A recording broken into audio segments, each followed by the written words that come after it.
Guys, the time has come for the promised frame by frame or shot by shot or major shot, anyway, the full analysis and breakdown of the Star Wars Episode 9, The Rise of Skywalker teaser trailer.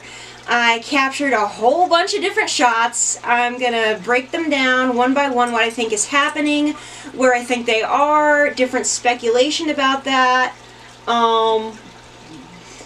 and all that good stuff. And I'm also gonna break down the voiceovers and the audio, so let's get into it. Okay, first shot. Rey in her new outfit in the desert. Now, apparently, according to J.J. Abrams, that part was filmed in Jordan. She's been panting heavily like she's been waiting for something or she's on the run. And she has the Skywalker lightsaber clipped to her belt there. And it looks a little bit different because apparently she's rebuilt it, which is nice. I'm glad she put it back together. That's something that's... It practically started the saga, now it's ending the saga. So, next. Alright, she's ignited the lightsaber, we know trouble's coming. We find out that is a TIE fighter, and from the looks of things, next. It's interesting, I find it really neat that her new outfit has got like a really small, she's got a hood, like, you know, like a Jedi has. It's like, and I love the light colors. It's like it's as if she wasn't firm enough rooted in the light, like boom, okay, the good guys wear white, the bad guys wear black, and the members of the rebellion are somewhere in between. So there we go. Yeah, her classic fight stance. That's pretty cool. And next, with those gloves and the TIE fighter that it is, we know who's flying that sucker. And it's gotta be Kylo, who looks like he's running her down or something. And next, we find out that the TIE fighter, it looks like it's running her down. She gets like a running start. And then, next frame, she pulls what looks like the sickest move we've ever seen, or at least I have ever seen in Star Wars. Or at least it's up there. It's really, really up there. She does like a split, like a twirling, like almost like a butterfly move, I think it's called. One of the things that was Darth Maul's specialty, but amped up a notch, which is insane. It looks like she jumps up to sort of slice off. I'm guessing she's going to try and slice either through the cockpit or slice off the wing of the TIE fighter. Now, I would assume that Kylo's in there, but since the desert is the very beginning and everyone's all together, maybe not. Maybe it's a stolen TIE fighter that they're using to test her with. If so, that is an insane idea. Playing chicken on foot with a TIE fighter. That is just nuts. Although I have to say the move looks awesome. It's very reminiscent of the moves from the prequel movies, which is sort of bringing everything full circle. So that's cool. Alright, and next frame. They've got a transport heading to what looks like a brand new planet, although it looks very similar to, oh gosh, that one planet they showed in Rogue One with the jagged peaks and misty mountains. Yeah, there's like a city nestled high on the peaks, as some snow-capped peaks. Judging by the opulence, I'm guessing that maybe where they find Lando? I don't know. But I'd be willing to bet that that's where they find Lando, that interesting-looking city there. And next, Kylo is taking somebody down. At first glance, I thought it was one of the Knights of Ren, but this guy, even though he's all in black, he's got like a club.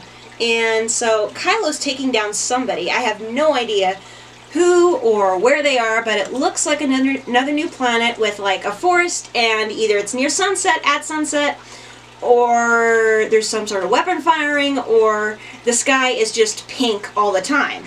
So they've got a place with a pink sky. That's really interesting. But yeah, Kylo's being his usual brutal self. And next, Kylo is doing some repair work on his helmet.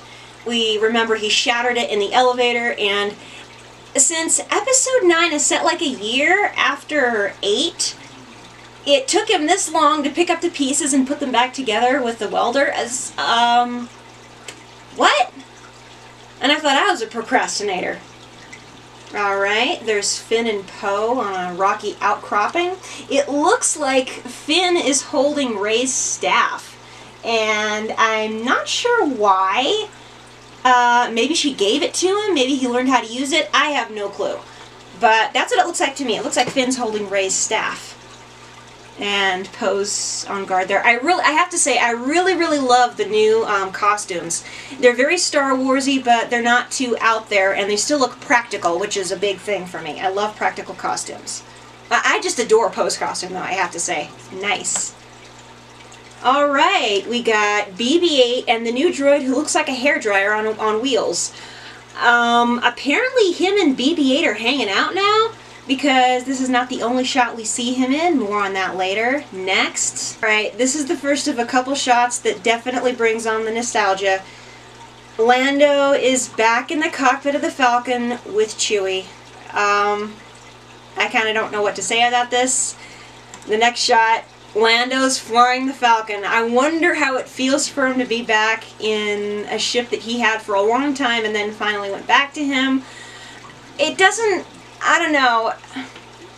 I won't say it doesn't feel right for Lando to have the Falcon back, but I don't know, I'm kind of torn, I don't know. Lando's flown the Falcon before. Of course, it used to be his ship, but it's just, I don't know, I kind of wish we could have closed out the new trilogy with Han at the controls of the Falcon. That's just the way I feel about it. Okay. Next.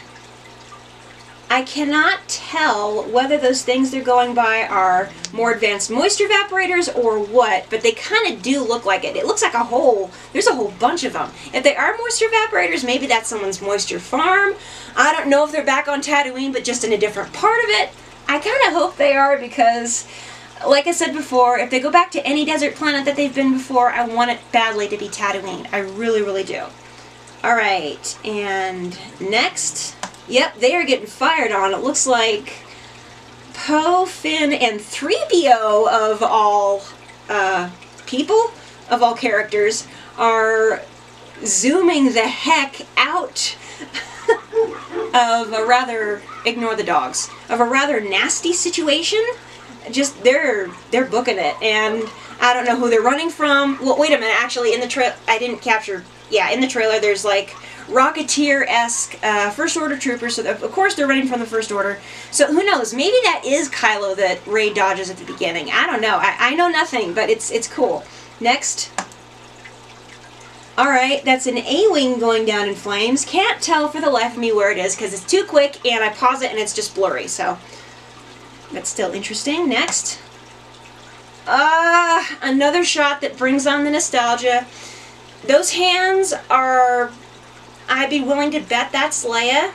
And the medal, since Luke is basically gone now, that's got to be Han's medal that she's holding. And, it kills me!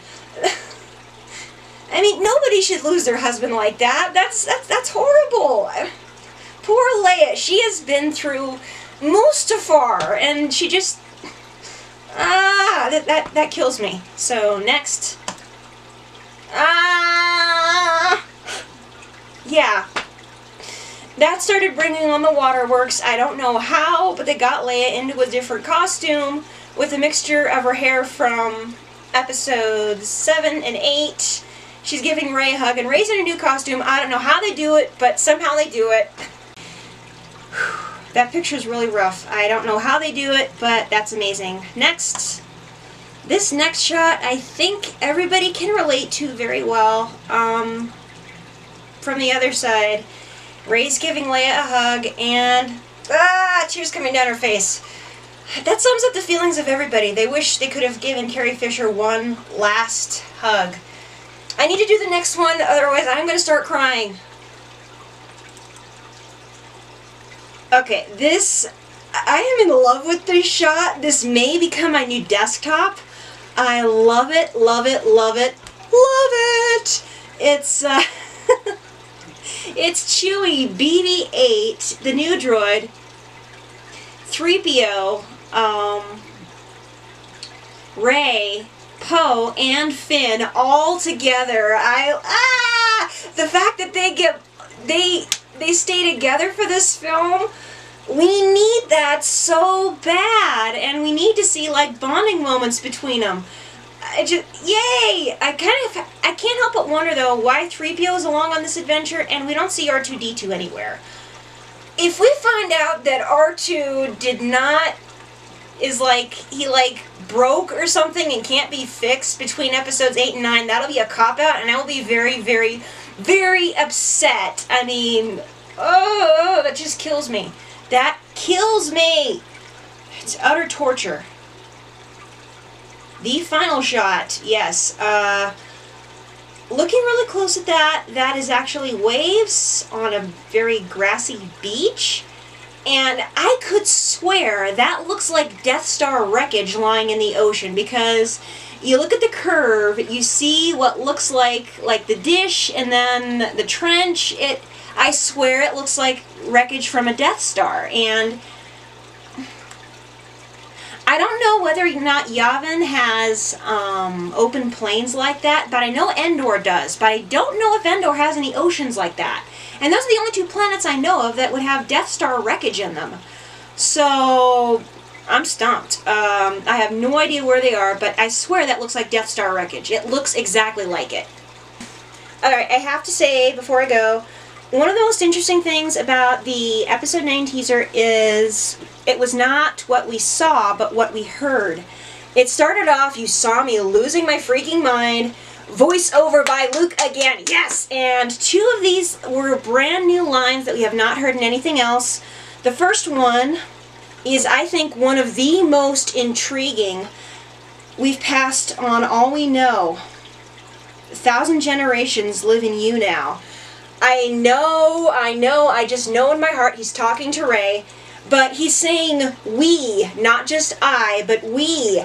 You know what this tells me?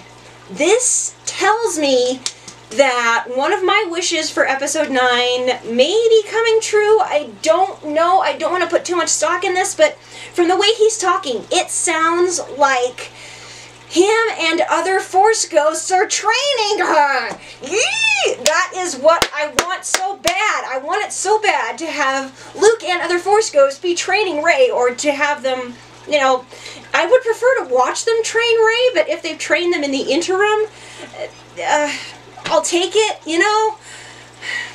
And even if he just shows up as a Force ghost, I guess I'll take what I can get. At least we know Luke gets new lines.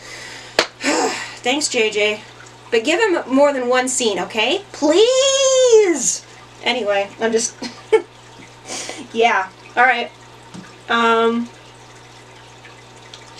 next line, but this is your fight, that's got passing the torch written all over it. We know this is the last movie in the Skywalker saga, but more on that in a minute. The next two lines from Luke's voiceover are from Episode 8. He'll always be with you, when he was talking to Kylo Ren about his father or something like that. And no one's ever really gone when he was talking to Leia. Of course, right after he says no one's ever really gone, or like a couple seconds after that, we hear one of the most ominous sounds in the whole thing, Palpatine's laughing. That is my one fear about Episode 9 now. If you bring back Palpatine as a freaking clone... No! That's all I have to say about that. The other audible thing that I found very interesting, one of the reasons I was crying so dang hard when I was watching this thing is they were using Princess Leia's theme. This is the last film Carrie Fisher will ever be in, and it's from spliced together footage, and they use Princess Leia's theme. It's been almost... It's been a couple years now since she passed away, but watching stuff like this makes me miss her all over again, and yeah, the waterworks are going to be very heavy in this film. I know that for sure. So between the lines and the music, it's just, oh my gosh. Final thing, the title. The title has me really confused, and it's like they're sending a double message. They said Episode 9 is the end of the Skywalker saga. However, it's called The Rise of Skywalker, not The Fall of Skywalker or Rise of the Skywalker, but The Rise of Skywalker. Like, that could mean any number of things, but it gives me, like, hope, I guess, because the end of the Skywalker saga to me meant it was the end of the Skywalker line, and that breaks my heart into pieces, because they're one of the reasons I got into Star Wars in the first place. So I don't know what it means at all. I mean, is there going to be, like, yet another Skywalker somewhere? Does this mean Luke's going to come back at the end somehow? Oh, one can only hope. One can only hope. What does it mean? Does it mean that Rey is a Skywalker after all and that Kylo is lying? I hope so. I mean, I'm not going to hold out hope for it, but that would be sweet. If Kylo was lying and it turns out Rey was a Skywalker all along, that would be total vindication. Total vindication. Yeah, and that would fix one of the things that was wrong with Episode 8. That's all for my Episode 9 teaser trailer analysis. Thank you so much for watching. If you want to see more G-rated Star Wars content, go ahead and click that little subscription button down below. Oh my gosh. I'm kind of hesitant to ask any questions of the day. You already saw that I disabled comments on the reaction video. I am not. I'm really excited about this, and nobody, you hear me, is going to spoil my excitement for this film, so for at least a while, there are going to be no comments allowed on the other video. I'm going to get super strict with the comments on this video. Not only is no profanity allowed, but if there's any negativity at all, I mean any negativity at all about Star Wars, period, the comments going away. You can cry free speech all you want, but there are other videos to voice your opinions on, which you have been doing nonstop for the last 2 years. So yeah. Anyway, I will see everybody again tomorrow. And until then, God bless and may the Force be with you. Wow, this is going to be a heck of a ride. Bye, guys.